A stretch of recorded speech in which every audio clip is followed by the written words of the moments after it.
My guest at this time is a former UFC heavyweight champion who currently serves as the promoter and commentator and all-around badass at Bloodsport. It is Josh Barnett. Josh, thank you so much for taking the time to chat with me here today. All good. Yeah, brother. Well, congratulations, man. The last time we talked, you were remiss that you had not been able to bring Bloodsport back, and now since then you've done 3 Bloodsports. Before we get to kind of what's coming up here and some of the content from that, just for you, how has it felt to get the show up and running and see your vision back to life here, Josh? It's been really great to continue on what we're doing here with this event, but also to even use a different format with what we did with 4 and 5, being a differently styled and produced product, although the same product essentially, just a slight variance on it. And to see the success with that, to go through that process, and then go right back to the standard live, the live show, as people are fairly used to with professional wrestling. So I mean, it's just nothing but moving forward, which is great. And as long as you're moving forward, be it 1 step or 10 feet, man, just you got to keep going.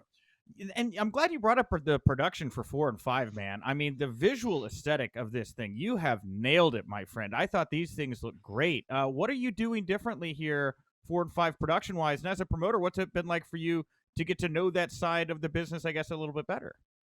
I mean, I've worked in Hollywood before. I've done I think like 5 feature films, and Sure. I've even done some fight choreography and things like that for a movie as well. But it's one thing to think about how you want something to look. It's another thing to try and construct it, and there's always a variance between how you think it's going to go and how it really goes, or how you really want it to look versus how it really is going to look. And sometimes that difference can be actually a really pleasant surprise. Sometimes it's like, well, maybe I just need to adjust my expectations. Right. But either way, it's a process. And I'd say the biggest thing is working with 5B Artist Media. They're they have a lot of responsibility towards how the look and feel of those last 2 shows were. They implemented a lot of my vision there, and we sat down and cranked it out. All the graphics work, all that kind of stuff, that's all 5B media, 5B Artist Media as well. And so Yeah. it's really not, I guess it shouldn't be really that surprising what you can do when you have the management company of Slipknot helping you with your product. Yeah, dude, they're very very well produced group. I'll put it that way. Very colorful. That's Slipknot. Yeah. So, and just, I mean, kind of lastly on that, I mean, it is kind of serendipitous here. Everybody else struggling with the lack of fans right here, and it seems like you guys kind of embraced it. I mean, this is the best I think that I've seen any of the no fan shows look, and I think it maybe has more to do with the aesthetic that you've built with Bloodsport and how it just feels right in kind of empty warehouse space. I don't know if that resonates with you or not. I would say, well, I mean, that was a good reason why we did it, because the overall feeling was that the way that we approach professional wrestling, and the way that we construct the vision and the narrative around it, is for us. I mean, it's always great to have a live audience, but we really felt that we were maybe the show that could do it without an audience best and suffer the least of it. And I still feel like we could continue to do it that way, although I don't want to. I do really like having a live audience. I like being able to have people there to experience what's going on, to be in that moment. But a good portion of it is just us letting the little hamsters in the wheel spin in our brains, and think about how we can best take advantage of a difficult situation. And I think that we really pulled it off with 4 and 5. I would say, yeah, between the 2 events, some of the best matches that we have ever had in Bloodsport. Man, no kidding. These were some real heavy-hitting bouts. No surprise here, considering what Bloodsport is. Before we get to some of the Moxley stuff, and I do have several questions. Obviously, you have a big bout on the horizon here with him. But one of the matches, as I rewatched Bloodsport 5 this morning, that I really liked was Cobb versus Lawler, just because I think of their pedigrees and the way they move around that ring. How'd you feel about that bout? I felt like Jeff Cobb was an absolute perfect fit for Bloodsport. But then again, I think Cobb gave a few interviews around the time of the event, and he put it out there about how he was supposed to be in my first Bloodsport show. Yep. And there was a how do you put it, just a conflict in terms of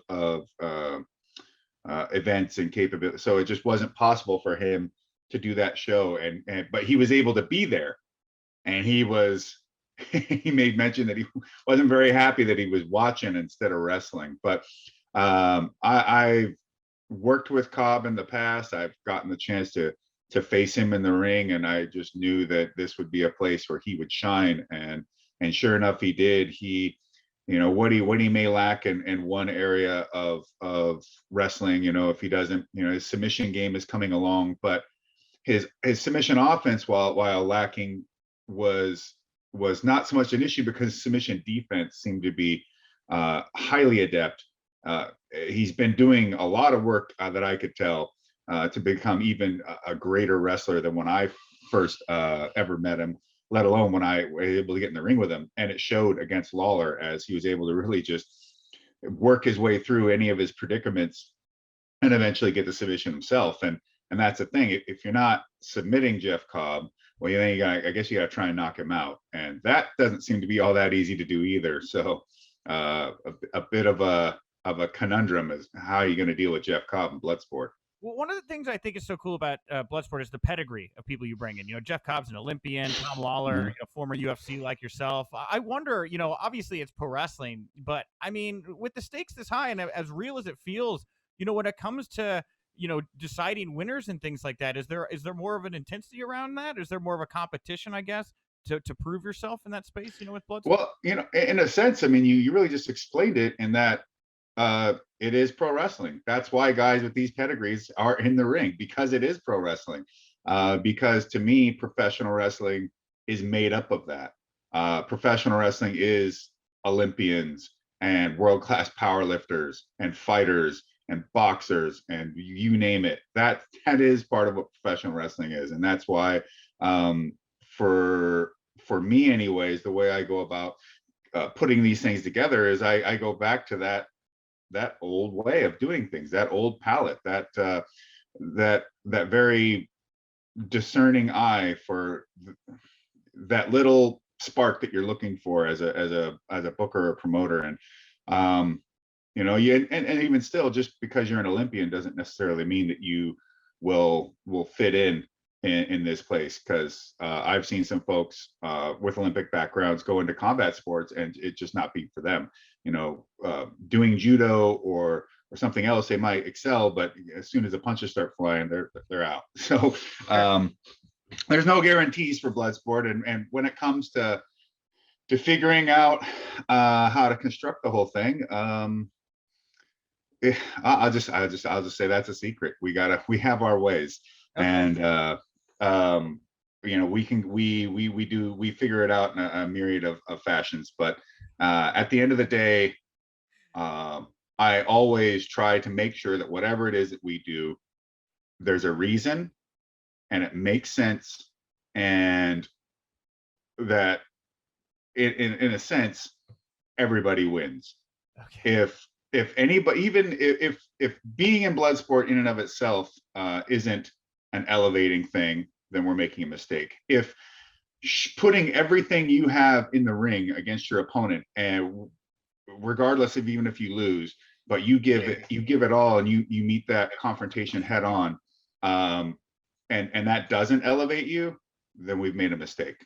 You talk about taking these things head on, and I was watching Harry and Moxley here, and I'm starting my day like this, and I don't think there's a more of a nightmare I can imagine than Davy Boy on top of me delivering forearms or punches. Now I don't know where do you draw the line between working snug and full on just blasting somebody? I wonder that sometimes, especially when I watch about as brutal as what those two did at Bloodsport 5. I thought. We don't. Okay. Okay. Got it. Uh, Yeah. okay. That seems very painful. So, like, when you see a guy like Moxley come into the space, especially for you and Davey, how do you guys view him? Do you view him as a fighter? Do you feel him as do you view him as something you guys can mold and turn into something kind of different than what he walked in the door as? How do you look at a guy like Moxley? I look at him as being uh, a living, breathing example of will. That's what it is. I mean, he showed up because he wanted to get in there, and he has done nothing but uh, uh, grow in his preparation, and then let that shine out in his performances. And he has just continually stepped up to the plate. Whatever that line for that next needed aspect of himself is, he finds it and then exceeds it and then just keeps moving forward. So as I see Moxley in Bloodsport, it's whoever you saw the first time he was in the ring and whoever you saw prior to even that ain't going to be the same. You know, the best parts of him are going to keep moving along. That indomitable will, that no quit attitude, that thriving in chaos, that's all going to be there. Except it's going to be backed by a guy who's just getting better every single damn time. Like he's not reducing, he's not becoming easier to beat, he's not becoming less skilled, he's not becoming less capable, he's only becoming more so, and with that becoming even more confident. So the thing is, if I had to face Moxley and Bloodsport 2, it would have been a radically different individual than what I'm going to face in Bloodsport 6. And the reality is, Bloodsport 6 Moxley would kick the ever living crap out of Bloodsport 2 Moxley. So this guy is just on a ever evolving path. Yeah, that's an excellent point. I hadn't really even thought about how he's been in that space now. Dickinson, Davey, now he's going to have you. What is your mindset going into this match with Moxley here at Bloodsport 6? Well, if you don't want to quit, then I guess it's his own grave. Then that's all I can say. My job is not to be concerned about what they need, or my job is to make them suffer in some sort of living hell. My job is to tear that person apart, find their weaknesses, exploit them. And they've always got the opportunity to say, I'm good, I'm done, let me out. But I don't envision that being the case for Moxley. I don't envision him saying, yeah, I've had enough. I don't think he ever has enough. How did you feel about the victory that Moxley had over Davey? He used the Death Rider DDT, which kind of surprised me because, like, considering the style that Bloodsport most commonly does, a DDT finish, I was like, that's kind of very different. How do you feel about that move being used as a way to end a bout in Bloodsport? Well, I mean, there's actually a lot of examples in MMA, especially of people getting, well, even incidentally DDTing themselves off of big double leg takedowns and driving their head straight into the canvas. You can see it like, I think it was Gray Maynard versus, I don't know if it was Frankie Edwards or, God, I forget who that fight was. But yeah, one guy gets tanked into the head. And the reality is that, Mox has won a lot of matches with that move. And it's not really favorable to slam yourself headfirst into anything, really, let alone if your arms are stuck. There's no way you can try and give yourself any sort of relief or any deflection of energy from your cranium into something else. So it really wouldn't be all that pleasant to have your head driven into a canvas. But you go with what you know. So what your strengths are always going to be the things that you're going to go back to, especially in that spot where you need to draw from deep within. You're tired, you're exhausted. The ability to really just think things through is highly reduced from being in the midst of battle. So if you're fighting a guy he's a wrestler at heart, and he's starting to lose those striking exchanges, and that fight's getting tough, they're going to shoot a takedown and put you on your back. Well, the same with Moxley. He saw the opportunity, and as soon as Davey Boy Smith Jr. was bent over enough to get it, it's like, put his head through the floor. Just put his head through the floor. And that's the kind of thing that makes Moxley dangerous, maybe to not just his opponents, but to himself, is that he'll pull something like that out. And if it failed, maybe now he's on his back and someone's on top of him, and maybe it's back to getting elbowed in the face again. Who knows? But when it works, it's not so good for the guy on the receiving end. Yeah, absolutely. There's not a Bloodsport championship, I don't believe. No. This feels like a match that would be a big bout, and obviously, you're 6 shows in. There's guys that are synonymous with Bloodsport now, like Davey, like Dickinson. Do you have any thoughts about possibly introducing a title to Bloodsport? We're not going to do any titles in Bloodsport, and that's really just for a very, very, very simple reason, and that is because, as an indie wrestling promotion, there is no guarantee that we can actually we can ensure that we can have return on talent. That if someone gets picked up by someone, like, there's nothing we can do to make sure to keep them. There's no way to properly control our title.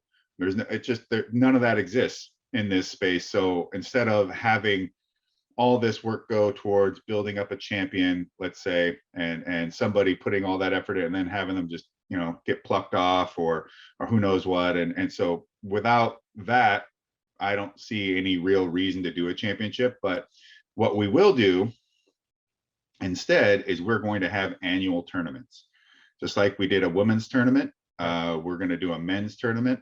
We'll do them all in one night, and we will create a perpetual invitational, where every time we'll bring people in, they'll battle it out, and someone will win it for the year, and then we'll move on to next year. And it's like, well, you got to prove it again. It's a lot like I would say it's similar to, say, like the Rings Mega Battle tournaments. Okay, dude, that sounds awesome, man. And what a compliment to be able to win a annual tournament like that, and what a compliment. Yeah, probably it might equate into exactly the reason why we don't have titles, because it's like, oh yeah, this guy just won the Gotch Robinson Cup. Cool. WWE or AEW. Like, well, it's that's cool. Well, that's like another kind of compliment, man. Is like the talent you're producing, the style you're producing, Josh. I continue to see it, week after week, month over month. It continues to infiltrate the business. One name I wanted to bring up here, just at the end, if I could, is there's a big former UFC champion free agent out there right now, Brock Lesnar. I mean, it's kind of a dream, kind of a dream, Josh, to kind of see Brock in a sure. Business, I have no access to the kind of funds to make that happen. No? I mean, I've reached out to oh, come on. Why am I it must be too early for me. But I've also reached out to Cain Velasquez through his management, and I just think that we're just not capable of I think that's the money is just the money factor is just too much of an issue there. And you know what, that's fair, because nobody has to do anything for us. Nobody owes us any real favor that way. If someone like Cain, or, well, I could make an offer to Brock, but there's nothing I could do that would entice Brock Lesnar, considering the kind of money that he makes and has made. So totally totally fine. But my appeal is always that there is no better place for people that really want to just show exactly who they are in that professional wrestling ring, in the rawest environment possible, with all the other stuff stripped away, and just let whatever's inside their soul shine out. Like there's no place better for it than Bloodsport. And if that interests you, then we got something for you. But if if you're looking at it as a business transaction, which I won't fault you either, then yeah, well, we're working on it. We're working on it. But some things are more important than money. Okay, I got you, man. But I guess if Brock picked up the phone and was like, I'd love to come do this, I'm sure that you'd be more than down. It sounds like that, yeah. Well, I probably send him to voicemail right off the bat because I wouldn't recognize the number, and then I'd have to call him back, and yeah, okay, something like that. okay. Well, I'll let everybody. We'll in there letting everybody kind of dream out what a Brock Lesnar and a Bloodsport ring scenario. I would imagine. I don't know. I mean, you're the booker. I would imagine it would be you in there with him, but I don't know. I don't know what else that would look like. So Yeah, well, there's more than a few people that I could think of capable of meeting Brock Lesnar in the Bloodsport ring. So we don't lack for capable and wanting fighters. sure. Okay. Cool. All right. Well, we'll wrap it there, Josh. Thank you so much for the time. Take us home here. Where can everybody go? Find Bloodsport 6, support Bloodsport 6, all those great things. Well, you can watch Bloodsport 6 on Fight TV. It'll air live April 8th from the Cuban Club in Ybor City in Tampa, or just on the outskirts of Tampa. You can also buy tickets to watch it live in person from Eventbrite, although I don't know what the full URL for that is. But if you go on Eventbrite and you put Josh Barnett's Bloodsport, I'm sure I don't think there's going to be too many other events named that. You can follow me on @Josh L. Barnett on Twitter and Instagram. There's also Josh Barnett Bloodsport Twitter and Instagram accounts too, especially if you're interested in all the photography by people like Ryan Loco and others that we use for Bloodsport. A lot of that is put up on there. Also, a lot of detailed content on where to watch and who's in the shows, and announcements will all be on those platforms. And you can also watch Bloodsport 4 and 5 on bloodsport.watch.